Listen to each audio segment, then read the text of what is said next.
नमः परमहंसास्वादित चरणकमलचिन्मकरन्दाय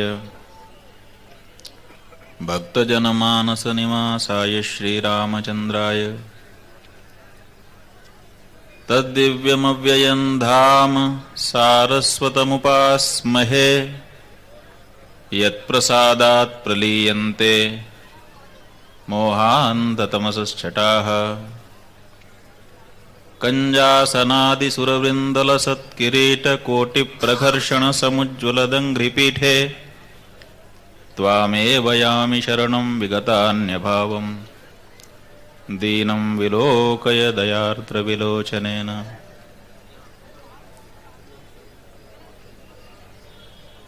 मंचस्थ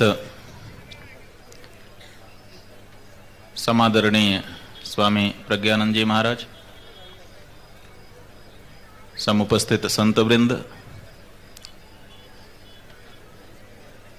इस प्रदेश के मुख्यमंत्री और आप सभी के चहेते नेता श्री रमन सिंह जी और ब्रजमोहन जी तथा राजिम कुंभ में आकर त्रिवेणी में स्नान कर संतों की वाणी से अपने जीवन को ऊंचा उठाने की कामना से पधारे आप सभी भक्तजन, आज संत सम्मेलन का यहां उद्घाटन हो रहा है। लगभग 1.5-2 घंटे से हम लोग यहां बैठे और देख रहे हैं कि जो संत आ रहा है वो केवल एक बात कह रहा है, एक राम से मिलता जुलता नाम और एक कृष्ण से मिलता जुलता नाम, रमन और ब्रजमोहन। इन दो नाम के सिवा तीसरा कोई नाम सुनाई नहीं दे रहा। कहीं और अगर हम लोग यहां होते तो बहुत खराब माना जाता इस बात को कि संत बैठे हैं और राजनेताओं की प्रशंसा में कसीदे काढ़े जा रहे हैं। ये क्या तरीका है? लेकिन ना तो यहां की जनता को ये खराब लग रहा है और ना मंच पर उपस्थित संतों को खराब लग रहा है। बात क्या है? बात यह है कि जो गाय है वैसे तो घूमती रहती है, थन में दूध भरा रहता है, लेकिन जब उसका अपना बछड़ा उसके पास आता है तो अगर सामान्य गाय है तो शायद मुंह लगाए तब दूध निकले, लेकिन कामधेनु तो बछड़े को देखते ही इतना द्रवित हो जाती है कि उसके थन से अपने आप बिना प्रयास किए दूध निकलने लग जाता है। तो हम समझते हैं कि यहां जो संत इकट्ठा हुए हैं वो इस बारे में कुछ सोच नहीं रहे हैं, प्रयास नहीं कर रहे हैं। अपने आप जो छवि इन नेताओं ने बनाई है, जो कार्य इन्होंने किया है, जिस स्वभाव का इन्होंने प्रदर्शन किया है, उसके कारण अपने आप उनके श्रीमुख से इनके लिए आशीर्वाद की वर्षा निकल रही है और झराझर होती चली जा रही और उसमें स्नात हो रहे हैं। ये रामधारी सिंह दिनकर जो राष्ट्र कवि हुए, उन्होंने रस्म रथी में एक पंक्ति लिखी। उन्होंने लिखा कि तेजस्वी सम्मान खोजते नहीं गोत्र बतलाकर, पाते हैं जग में प्रशस्ति अपना कर्तव्य दिखलाकर, किसी वृंत पर खिले विपिन में पर नमस्य है फूल, सुधि खोजते नहीं गुणों का आदि शक्ति का मूल। तेजस्वी गोत्र बतला करके सम्मान प्राप्त नहीं करता, बल्कि अपने कार्यों से वो लोगों को मजबूर कर देता है कि लोग उसकी प्रशंसा करें, उसका सम्मान करें। और हम समझते हैं कि जो कार्य आज इन नेताओं ने किए हैं इस प्रदेश में, जिस तरह से उन्होंने एक संदेश देने का प्रयास आरंभ किया है, हम समझते हैं कि वो बहुत दूर तक जाएगा।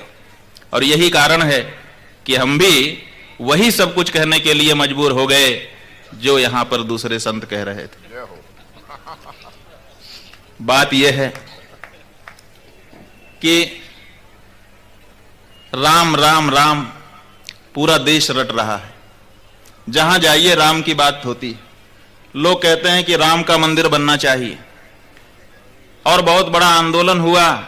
आज भी बहुत ठंडा नहीं हुआ है, ऊपर ऊपर से भले दिखाई देता हो, कुछ लोगों को यह लगता हो कि सब बात ठंडी हो गई, लेकिन आज भी भगवान श्री राम की जन्मभूमि में भगवान श्री राम का भव्य और दिव्य मंदिर बने, ये आकांक्षा पूरी तरह से लोगों के हृदय में विराजमान है। जब मौका मिलेगा फिर से वो निकलेगी और वो करवा के रहेगी जो वो चाहती।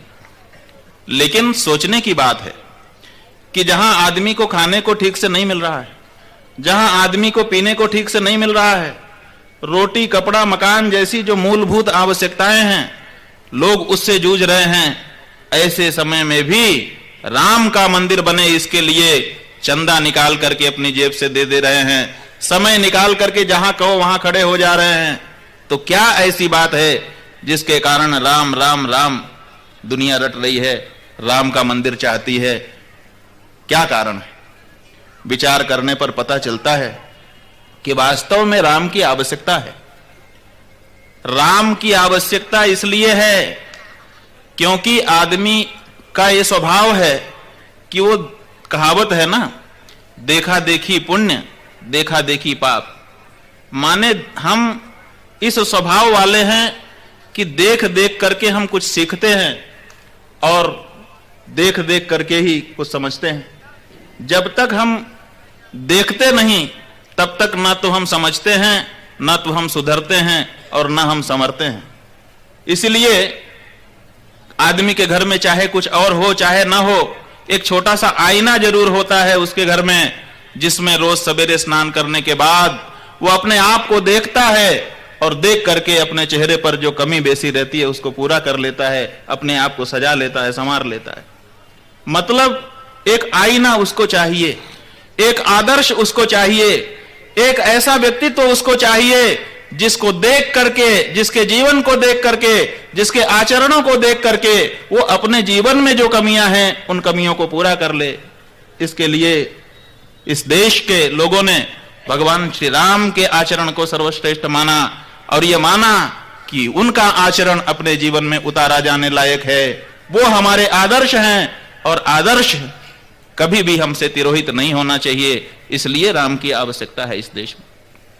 आज जहां लोग सत्ता के लिए तड़प रहे हैं, उसके लिए नीति अनीति कुछ नहीं देख रहे हैं, वहीं जब हम भगवान श्री राम के चरित्र को देखते हैं, शाम को पिता बुलाते हैं भगवान श्री राम को, कहते हैं बेटा सवेरे तुम्हारा राज्याभिषेक होना है, तुम हमारी जगह पर अब राजा बनोगे।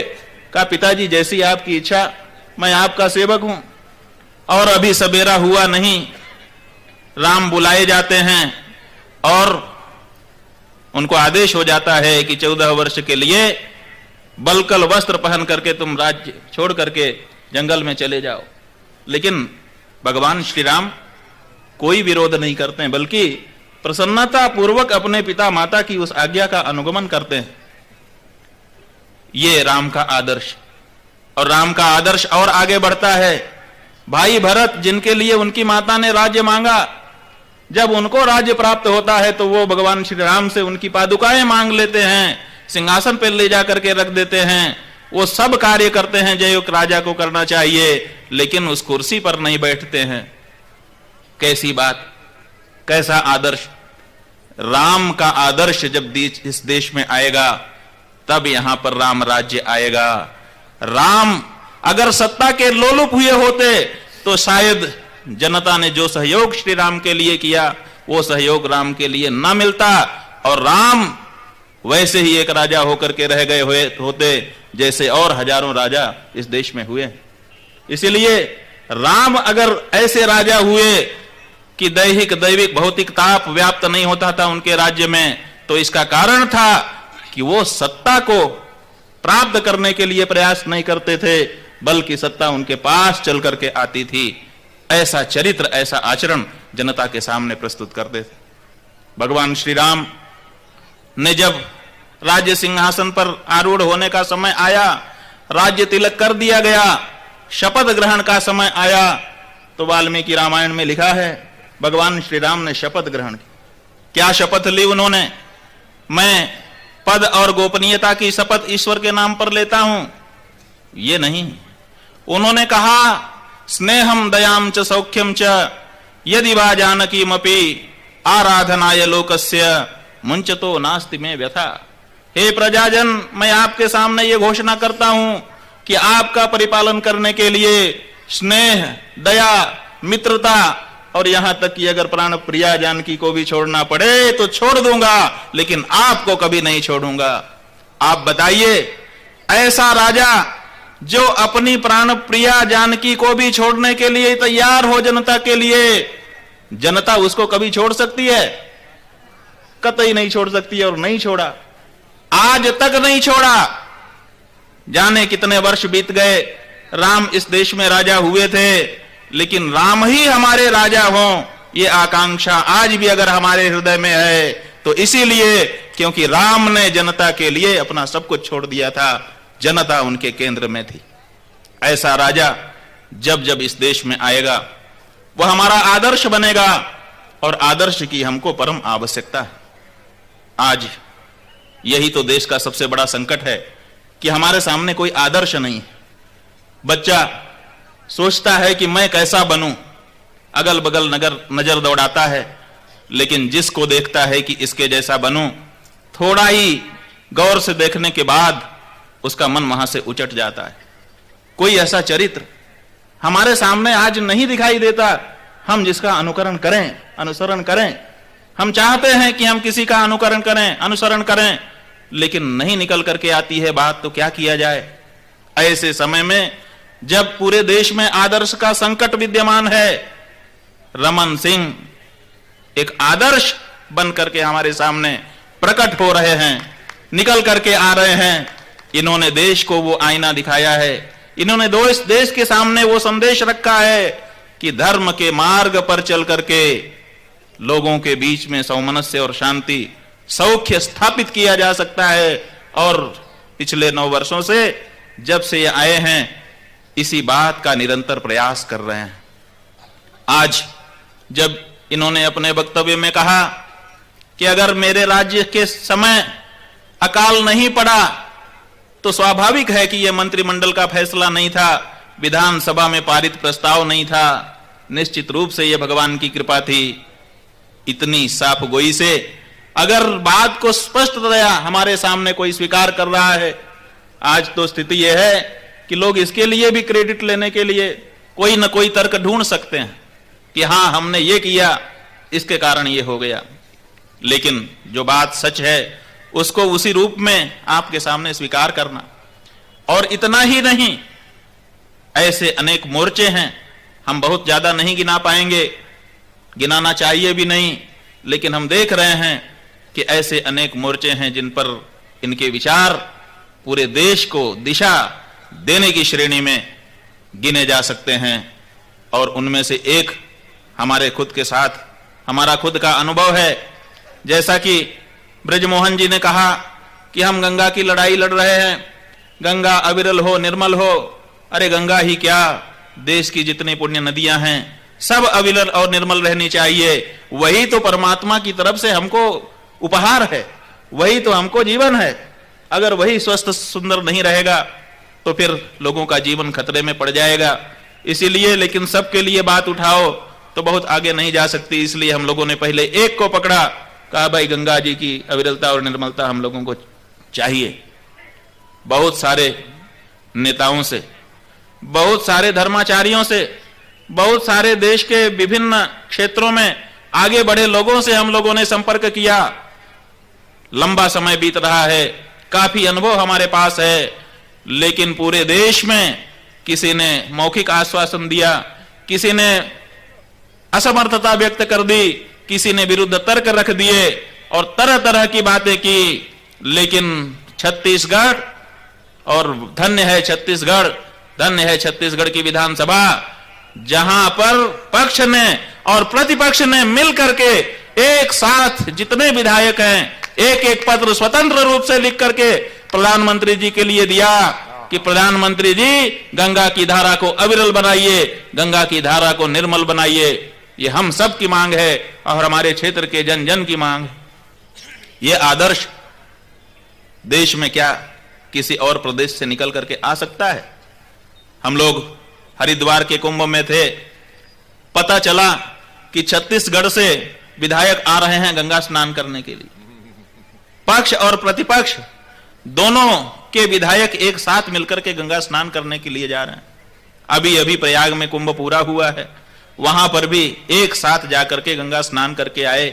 जहां एक दूसरे के ऊपर विधानसभा के अंदर कुर्सियां उठा करके फेंक रहे हों विधायक, वहां उसी देश में विधायक एक साथ बैठ करके हंसते खेलते हुए पुण्य अर्जन करने के लिए जा रहे हों, सामाजिक रूप से जा रहे हों।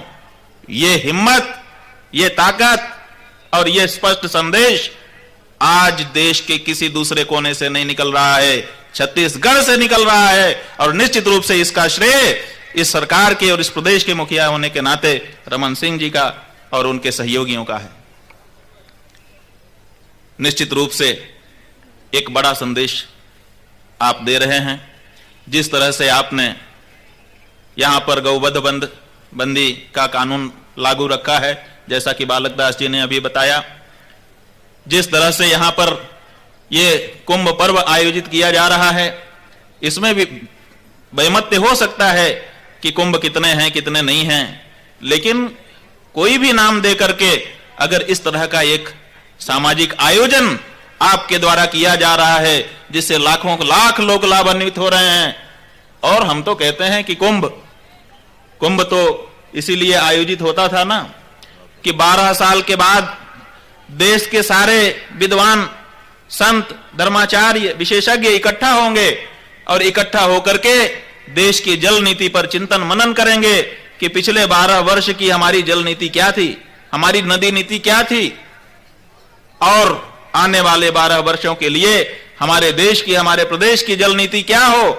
किस तरह से हम अपने जल संसाधन को लोकोन्मुख बना सकें, किस तरह से उसको सुरक्षित रख सकें, किस तरह से उसके अंदर जो अमृत तत्व है उसकी सुरक्षा कर सकें। इस बारे में चिंतन मनन होता था, प्रस्ताव पारित होते थे और वहां पर समवेत जनता को इसी तरह का कोई मुक्ताकाश मंच बना करके घोषित कर दिया जाता था। लेकिन वो परंपरा जो बहुत ही स्वस्थ परंपरा थी, जो बहुत ही उपादेय उपयोगी परंपरा थी, वो परंपरा जाने कहां विलुप्त हो गई है। आज तो जो कुंभ हो रहे हैं वहां पर बहुत बड़ा जमावड़ा हो रहा है, बहुत सारे संत महात्मा विशेषज्ञ और विशिष्ट जन आते हैं, लेकिन दुर्भाग्य है कि एक एक महीना वहां रहते हैं लेकिन कभी एक दिन एक साथ थोड़े से समय के लिए भी बैठ नहीं पाते हैं। ये जो राजिम में आप आयोजन कर रहे हैं, इस आयोजन की हम तो समझते हैं कि सबसे बड़ी सफलता यह है कि यहां पर आपने मंच एक रखा है। जो भी विशिष्ट जन आए हैं एक साथ आइए, एक साथ बैठिए और एक साथ मिलकर के संदेश दीजिए। ये जो वैशिष्ट यहां पर आपने निकाल करके रखा है, निश्चित रूप से इससे प्रदेश की और देश की जनता को लाभ मिलेगा। इस मंच से ऐसे संदेश जाएंगे, देखते देखते वातावरण बदल जाएगा। राजा कालस्य कारणम, यह हमारे यहां उक्ति है, राजा काल का कारण होता है। राजा अच्छा हो तो सतयुग आ जाता है और राजा खराब हो तो कलयुग आ जाता है। युग जो है वो समय है और समय लाने वाला कोई व्यक्ति होता है, समय लाने वाला राजा होता है। और राजा इस समय कहते हैं जनता राजा है। अब जनता क्या करे, उसको बांट दिया गया है। लेकिन जो भी बात कही गई हो, मुख्य बात यह है कि हमारा कोई ना कोई नेता आज भी है, उसको हम उसी रूप में समझते हैं। और ये खुशी की बात है कि ऐसा धार्मिक, ऐसा सुंदर विचार रखने वाला, अपनी जनता, अपनी प्रजा, अपनी जनता कहें चाहे जनार्दन करें, जो भी भाव हो, उसके लिए समर्पित अगर कोई मुखिया हमारे बीच में है तो निश्चित रूप से हमारे अंदर आशा की एक किरण बनती है। हम समझते हैं कि यह बात थोड़ी दूर तक नहीं बल्कि बहुत दूर तक जाएगी। राजा काल का कारण होता है। आप समय को बदल सकते हैं, आप समय को बदल रहे हैं। इसी देश में धर्म का नाम लेने को गाली समझा जाता था नहीं, आज भी समझा जाता है। प्रधानमंत्री जी ने गंगा नदी घाटी प्राधिकरण बनाया, गुरुजी महाराज के कहने से गंगा को राष्ट्रीय नदी घोषित किया और यह कहा कि प्रधानमंत्री जी इसमें हमारी तरफ से एक सन्यासी रहेगा। लेकिन आज तक उस कमेटी में एक सन्यासी नहीं रह पाया। इसलिए नहीं कि उनको कोई सन्यासी से समस्या थी, बल्कि उनके जो ब्यूरोक्रेट्स हैं, अफसर हैं, उन्होंने कहा कि श्रीमान सन्यासी अगर रख देंगे तो ये जरा मामला धार्मिक हो जाएगा, इसलिए इसमें आप चाहे जितने लोगों को रख दीजिए लेकिन किसी सन्यासी को मत रखिए। और ये बात प्रधानमंत्री जी को माननी पड़ी, माना हुआ है आज तक उन्होंने। जहां गेरुआ कपड़ा समस्या पैदा करता हो, जहां पर धर्म के नाम को बड़ी समस्या समझा जाता हो, वहां पर खुलेआम ये घोषणा करना कि हम एक्ट बना करके कुंभ का आयोजन कर रहे हैं, हम संतों के चरणों में बैठ करके उनके निर्देश को जनता के हित के लिए प्रयोग में ला रहे हैं, हम उनके आदेश को सिरमाते रखेंगे, ये कोई छोटी बात नहीं है, ये युगांतरकारी घटना है। और इसका संदेश बहुत जल्दी जैसे आग फैलती है अरण्य में वैसे फैलेगी और पूरे देश में व्याप्त हो जाएगी, क्योंकि इस देश का जो चरित्र है वो संतों के चरणों में बैठने का चरित्र है। इस देश का चरित्र संतों पर शासन करने का चरित्र नहीं है। तो आप युग बदल रहे हैं, निश्चित रूप से हम सब चाहेंगे कि आप इसमें सफल हों। हमने गुरुजी से पूछा था, गुरुजी तो आज ही आने वाले थे, उनका आशीर्वचन आप सब लोगों को आज ही मिलना था, लेकिन किसी कारण से वे यहाँ आज नहीं आ पाए। उन्होंने कहा तुम जाओ, और वो कुछ दिन के बाद, 2-3 दिन के बाद फिर यहाँ पर पधार रहे हैं। उनका आशीर्वचन राजिम कुंभ में आए लोगों को प्राप्त होगा। तो हमने उनसे पूछा कि महाराज जी वहां क्या कहना है। उन्होंने कहा देखो वहां पर यही कहो, अगर मुख्यमंत्री जी आए तो भी उनके सामने कहो कि भाई विकास ये नारा है, लोग चाहते हैं कि विकास। तो विकास क्या है? बड़ी बड़ी सड़कें, नए नए मॉडल की गाड़ियां, चमक दमक, यही विकास नहीं है। विकास की पहली सीढ़ी है कि प्रत्येक जनता को पीने का शुद्ध पानी और खाने के लिए संतुलित भोजन समय पर मिल जाए। अगर यह सुनिश्चित किया जा सका तो समझो कि विकास की शुरुआत हो गई। आज पूरे देश में पर्यावरण को नुकसान करने वाले तमाम निर्माण खड़े कर दिए जा रहे हैं, लेकिन पर्यावरण की ओर, पानी की ओर किसी का ध्यान नहीं जा रहा है, खाने की ओर किसी का ध्यान नहीं जा रहा है। जो पानी भगवान ने हमारे लिए निर्मल बहता हुआ हमारे बीच में भेज दिया था, उस पानी में हम नगर का मैला मिला रहे हैं या उसको बांध बना करके जगह जगह सड़ा रहे हैं। और जो अनाज धरती माता अपने दूध के रूप में हमको देती थी ताकि हमारा पोषण हो जाए, उसमें यूरिया, फर्टिलाइजर और दूसरे केमिकल छिड़क छिड़क करके विष के से संयुक्त उसको हम बना दे रहे हैं। और परिणाम क्या हो रहा है? परिणाम यह हो रहा है कि संसद में घोषणा की जाती है कि इस प्रदेश में हम इतने एम्स बना रहे हैं, लेकिन यह घोषणा नहीं की जाती है कि रोग जिस कारण से उत्पन्न हो रहे हैं उसको ही हम रोक रहे हैं। तो इस बारे में निश्चित रूप से ध्यान दिया जाना चाहिए। लोगों को पीने का शुद्ध जल पूरे एक एक आदमी को मिले और खाने के लिए संतुलित आहार समय पर मिल जाए, इस दिशा में निश्चित रूप से आप कोशिश कर रहे हैं। आपने लोगों को व्यवस्था बनाई थी और भी बनाएंगे। महाराज श्री का आशीर्वाद आपको है, उस बात को आप जानते ही हैं, आपने व्यक्त भी किया है, हम भी उसको अभिव्यक्त कर रहे हैं।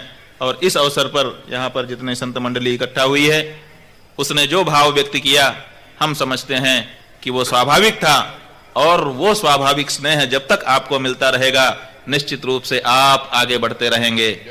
आने वाला 12वां साल इस कुंभ का 12वां ही क्यों चलता रहे, और यहीं से क्यों और आगे बढ़ करके कहीं से आप इन सबको नेतृत्व देते रहें। देश को ऐसे ही आदर्श की आवश्यकता है।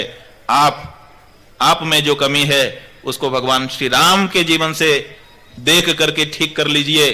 अगर आप वो ठीक करते रहेंगे तो आपको देख देख करके ये बच्चे, ये हमारे भाई, ये बहन अपने आप को ठीक करेंगे और देखते ही देखते गली गली में राम पैदा हो जाएंगे।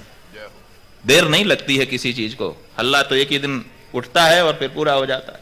तो निश्चित रूप से आपको, आपके सभी सहयोगियों को, विशेष करके हमारे बृजमोहन अग्रवाल जी को, जो हर समय दौड़ते रहते हैं और जैसा बताया 2:30 बजे रात तक काम करते हैं। तो ये तो बाबू भी आजकल इतना काम नहीं कर रहा है, मंत्री क्या करेगा। लेकिन यही सब है जिसके कारण ये लोग दिनों दिन ऊपर उठते चले जा रहे हैं। भगवान करे कि काम करने के लिए ये जो इनके अंदर इच्छा है आप सबके लिए, वो कभी ना मरे। 2:30 की जगह 3 बजे तक जगें, जब लस्त हो जाए सभी शरीर तभी सोएं, लेकिन आगे बढ़ते रहें और काम करने का मौका इनको सदा मिलता रहे। यही हमारी भी शुभकामना है। आप सब यहाँ पर आए हैं, थोड़ा सा विचार करिएगा कि हम तीर्थ में स्नान कर रहे हैं। तीर्थ कैसा होना चाहिए? स्वाभाविक है, ये निकट बना दिया गया है, पानी भरा रहेगा। ये तो आपको अच्छा लगा कि पानी हर समय उपलब्ध रहे, लेकिन उस पानी की गुणवत्ता, उसके अंदर जो दैवीय गुण है, वो तीर्थ का तीर्थत्व, ये सब कैसे सुरक्षित रहेगा, इस बारे में भी विद्वान चर्चा करेंगे और जनता उनका अनुगमन करेगी। ऐसी भावना हमारे मन में है। निश्चित रूप से ये सब बातें सफल होंगी। इतना ही कहकर गुरुजी महाराज का जो आशीर्वाद है वो आप सबके लिए भी व्यक्त करते हुए, यहाँ पर समुपस्थित संतों के श्री चरणों में अपनी श्रद्धा समर्पित करते हुए, उपस्थित सबके लिए अपनी शुभ भावना व्यक्त करते हुए हम अपनी वाणी को विराम दे रहे हैं। हर हर महादेव। अब मैं माननीय संस्कृति मंत्री श्री बृजमोहन अग्रवाल जी से निवेदन करूंगा कि उपस्थित अतिथियों को और उपस्थित संतों को स्मृति चिन्ह भेंट करेंगे। उनके इस कार्य में सहयोग के लिए मैं आमंत्रित करूंगा संचालक संस्कृति श्री नरेंद्र कुमार शुक्ल जी को।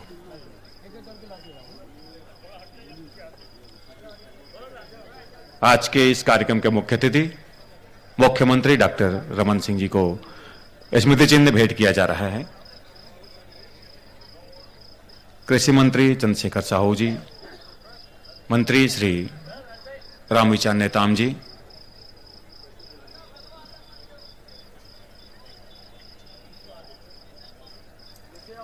हमारे संत हैं हमारे बीच में, उनको भी स्मृति चिन्ह भेंट करेंगे माननीय संस्कृति मंत्री श्री बृजमोहन अग्रवाल जी, प्रज्ञानंद जी महाराज जी, स्वामी श्री अविमुक्तेश्वरानंद सरस्वती जी,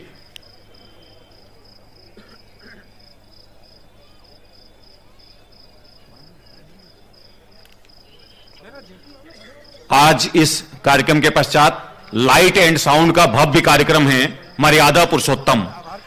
भगवान श्री राम के चरित्र पर आभार के लिए मैं आमंत्रित करूंगा श्री अशोक बजाज जी को। आप आएंगे और आभार प्रदर्शन करेंगे। माननीय श्री अशोक बजाज जी।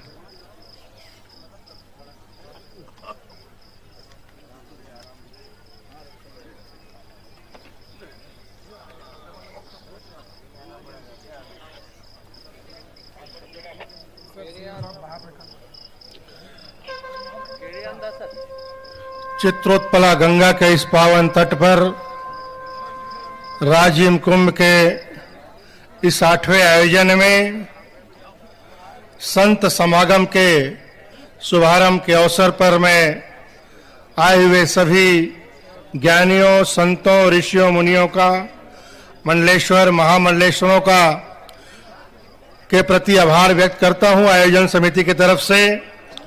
और आज हमारे प्रदेश के मुखिया डॉक्टर रमन सिंह जी और संस्कृति मंत्री आदरणीय बृजमोहन अग्रवाल जी, कृषि मंत्री आदरणीय चंद्रशेखर साहू जी, जल संसाधन मंत्री आदरणीय रामविचार नेताम जी, हमारे इस क्षेत्रीय सांसद आदरणीय चंदूलाल साहू जी, साथ ही साथ पर्यटन मंडल के चेयरमैन आदरणीय कृष्णा राय जी और उपस्थित सभी जनप्रतिनिधियों और आप सब श्रद्धालु भाइयों बहनों का मैं आभार व्यक्त करता हूं कि आप लोगों ने आकर इस संत समागम के कार्यक्रम को भव्य बनाया और यह विश्वास करता हूं कि आने वाले 10 मार्च तक हम इस संत समागम में